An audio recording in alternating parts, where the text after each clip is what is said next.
Thank you. Good night, class. How great it was to make love to Aretha Franklin circa 1970. True story. Travelling to meet at some motel along Route 66 or Highway 51. Passing children throwing stones at empty glass bottles. A satisfying tish every now and then. Arriving at the deepest hour. Smelling cedarwood foundations as some black cat pours itself from a fence to a path. Slipping in like a delicate, dreaming fish. Amber lamps glowing, leopard skin prints. A Baroque clock on the wall melts into the fuchsia patterned paper, and the throat of the wind chokes outside. Seeing her gnaw on the wing of a chicken in bed. Greasy fingers and lips. Her nightdress corners her curves, a silky red. Moving hands across her sand coffee skin. Kissing her rose of a smile and unfolding. To rebuild to that moment, the only purest present, that moment of absolute orgasm. Collapsing with the birds whistling outside, duped into daylight. Thank you.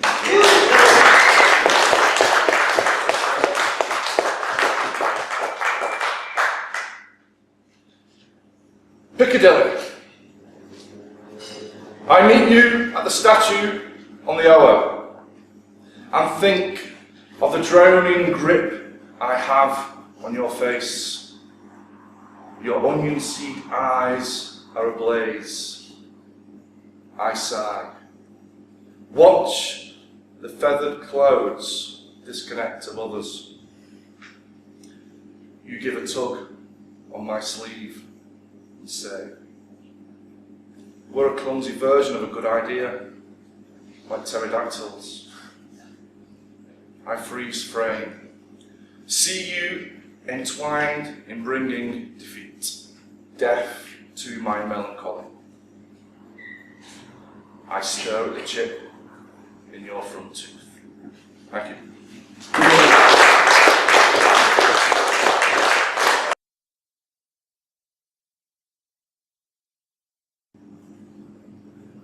Lashings of rain. We see a fetal beggar outside, forehead touching the rain-soaked cobbles of Prague, his bald patch tipping a copper plate, humble to the chink of pennies. More lashings. We use yesterday's Times as an umbrella of information. Gollum underfoot chases us to Underlet. Stumbling, we enter with ink, black ink, stained on our hands and sodden paper on our shoulders. A fog hits our eyes and we squint at little fires held in warm fingers, glowing, lighting faceless shapes. We blink and we blink. Then the noise, seemingly chaotic, frenzied shapes, tinkles and toots, the pull of a long trombone, a skipping beat, looseness in the wrists, the gravity-defying notes willing us to think and to think.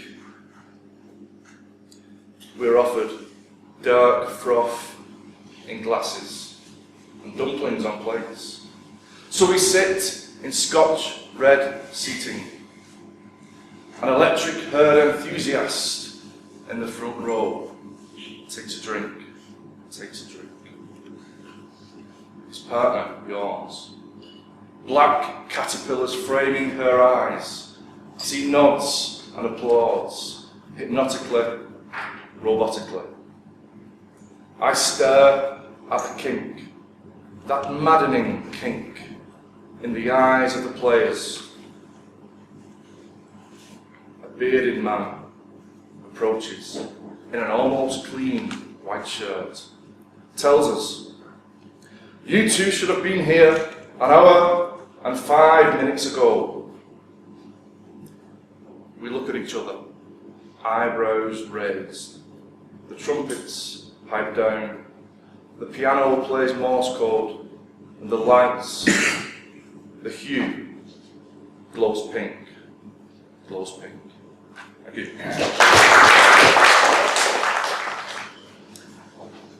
It's called Everything is Documented.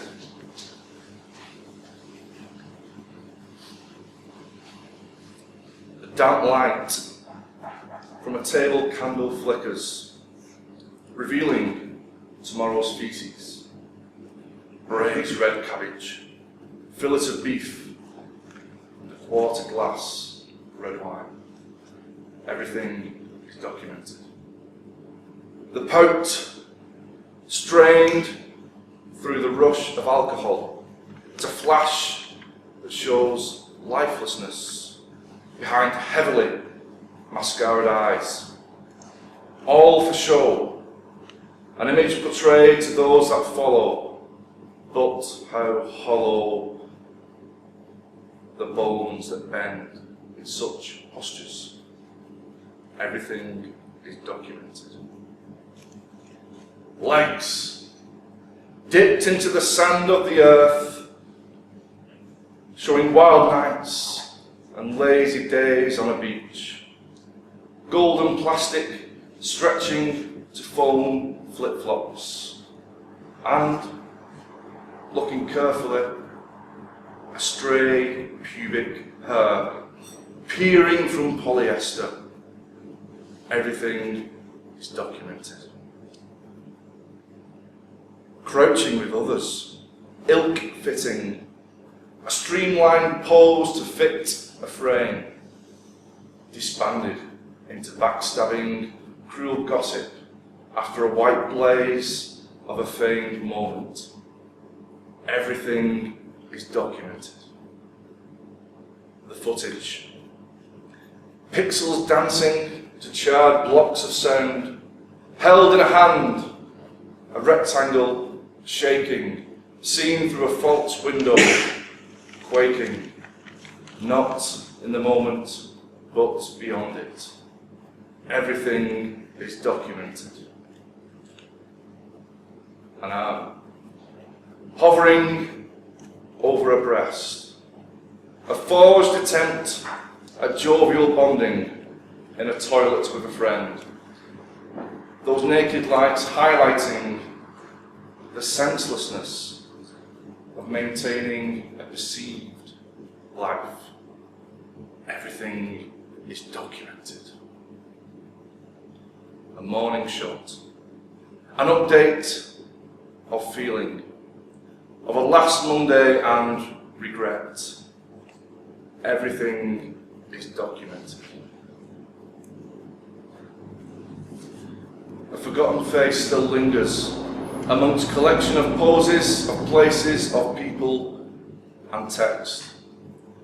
Bearded, the force of a smile ingrained, the twitch of an eye, the grimace of a pupil as a kiss is placed on a cheek. For the flare, the white flash exposing the truth of this relation. I sit there, documented in her past, forgotten. I regret to be remembered an age from now, beyond this era, this generation, this time where everything is documented. Thank you. A short meeting with my one true love. Romantic poem. Emily shook my hand, a smile on her face. She told me that there is a part of everyone that remains unexplored. It is our duty as human beings to explore these parts in unexpected and original ways. I dug her philosophy, imagined atoms exploding, then tried to force my penis down her ear canal.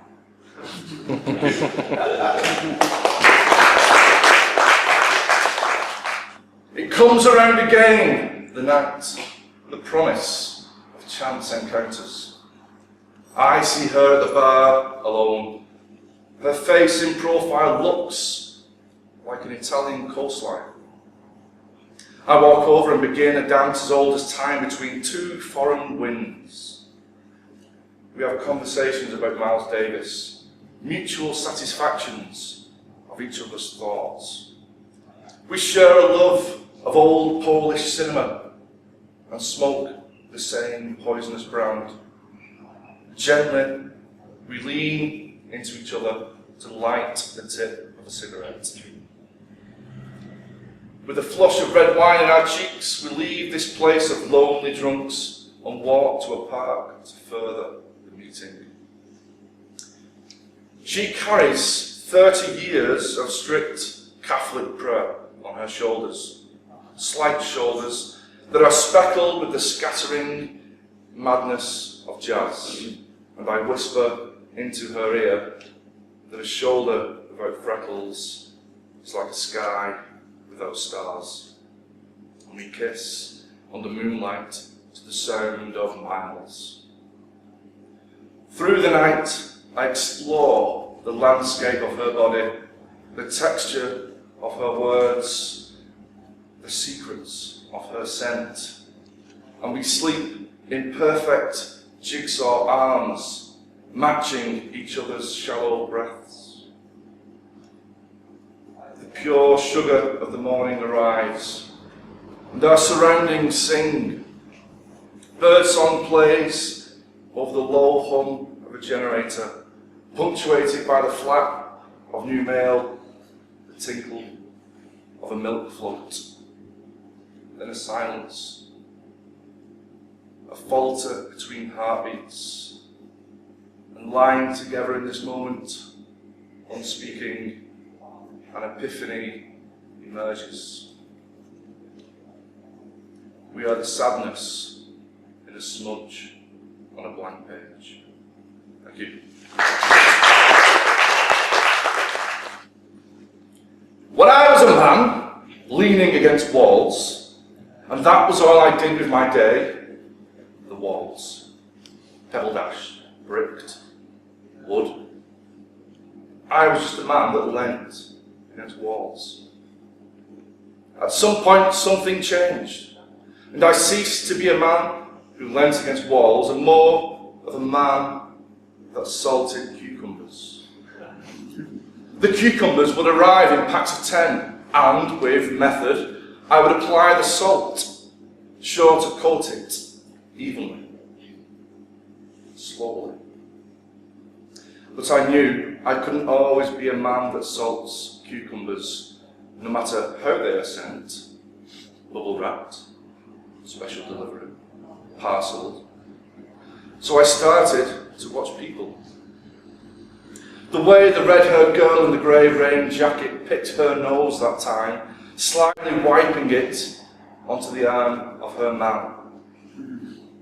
How the flamboyant, elderly gentleman blew his smoke in a slight, twisting moment away from the face of the snubbed-nosed girl.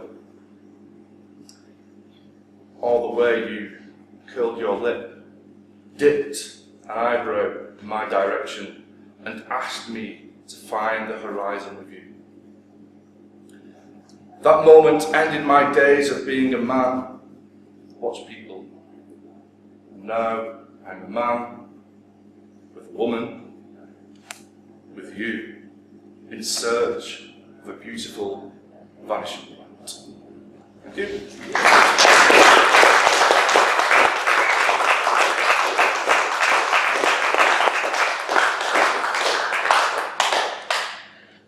growing flowers by candlelight.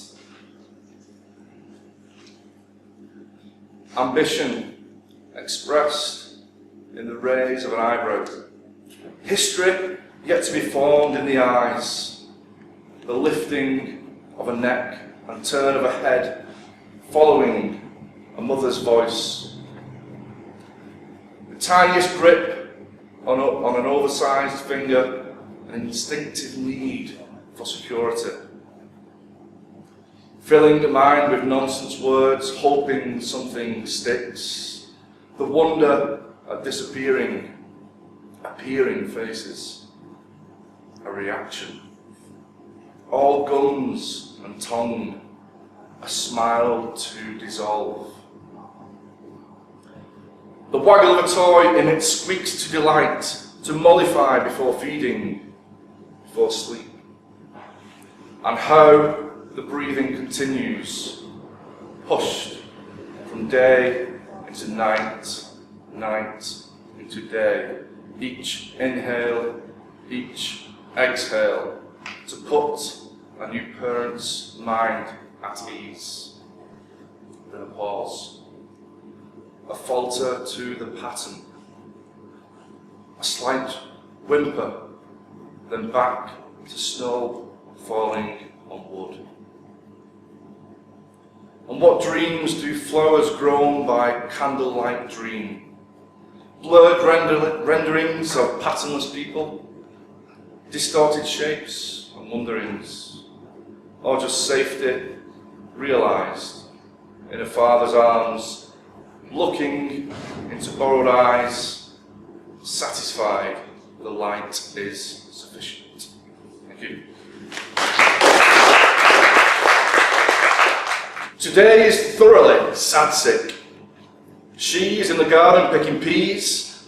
I'm in our wardrobe masturbating slow. Sandalwood sneaks around the house.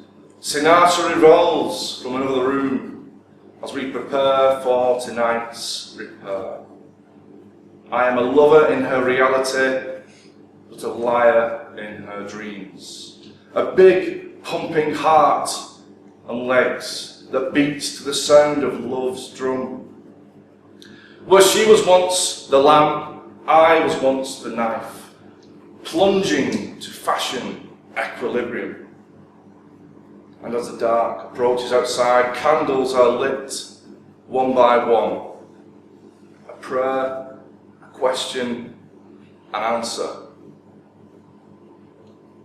She becomes Medusa, stares at me through the plume. I turn to stone, and she carves me to her ideal. Thank you.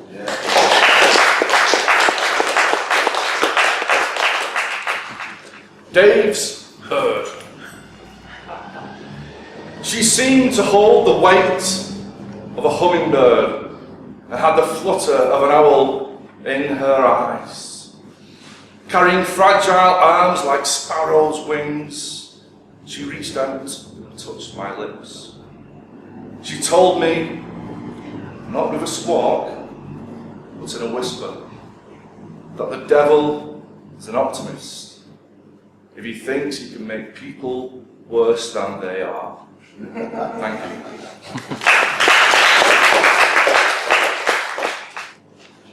The fool who ate the gruel. This one's about Darren Thomas. No, you know it's not, Joe. I know it's not. But it is. Last night I slept like a log taken from the arse of the corpse of Marilyn Monroe, and kept on a satin pillow in a shiny glass display case in a museum of fetish bazaars. This morning I awoke and felt like a dog. I felt like the Greek dog Cerberus, with three swaying heads, a serpent's tail of menace, a lion's claw of words, and a mangled mane of snakes. I felt like Cerberus, guarding the Hades gate back to normality. To say the least, I was a little confused. After a drink or three, I sang like a frog. I sang like a frog in the great McCartney choir.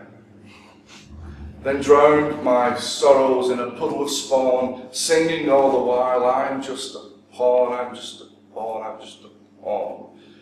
I'm just a tiny, pretty, manipulated pawn. Every part of me has its own little door. I'd love to let you in, but I'm afraid you wouldn't like the holes I keep in my socks, or the false name I stitched into my underwear. But at least a man on a passing horse wouldn't look twice my way. Nevertheless, at the end of the parade, I'll be the one in the wooden cloaks, dancing amongst the pigeons, dodging the marching mariachi bands, forever to be acknowledged as the fool who ate the group. Thank you.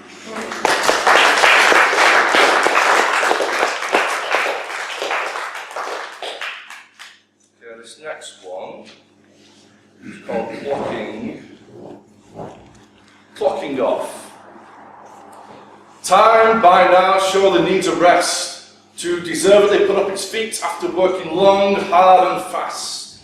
Without relative pomposity or frown, it's due some sort of treat.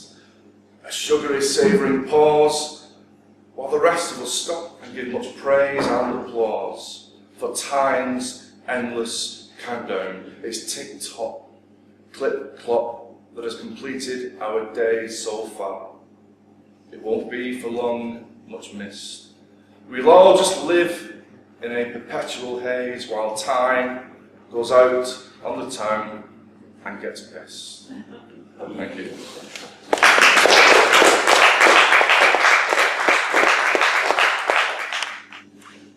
It was just beginning to hit me how lonely everybody is. When a woman with extraordinarily tweezed eyebrows, like birds seen in flight from miles away, bumped into me and told me I resembled a friend of hers from high school.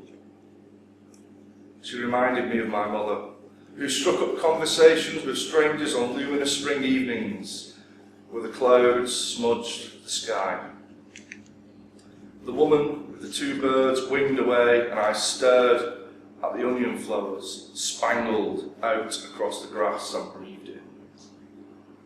The air was fresh and tight, like rain. Sounds of laughter blew down the street, showing the distance between them and me. I pictured the only time I saw my father cry. It was ugly and limp. I ran to him and put my hand on his and guided the phone back to its cradle. His voice sounded the way it gets when he hears a song he loves sung perfectly. I placed him in his sad bed and told him not to worry. Then I forgot all that and moved my thoughts to another town, one where I rage against the heated winds and act like the son they wanted. Thank you.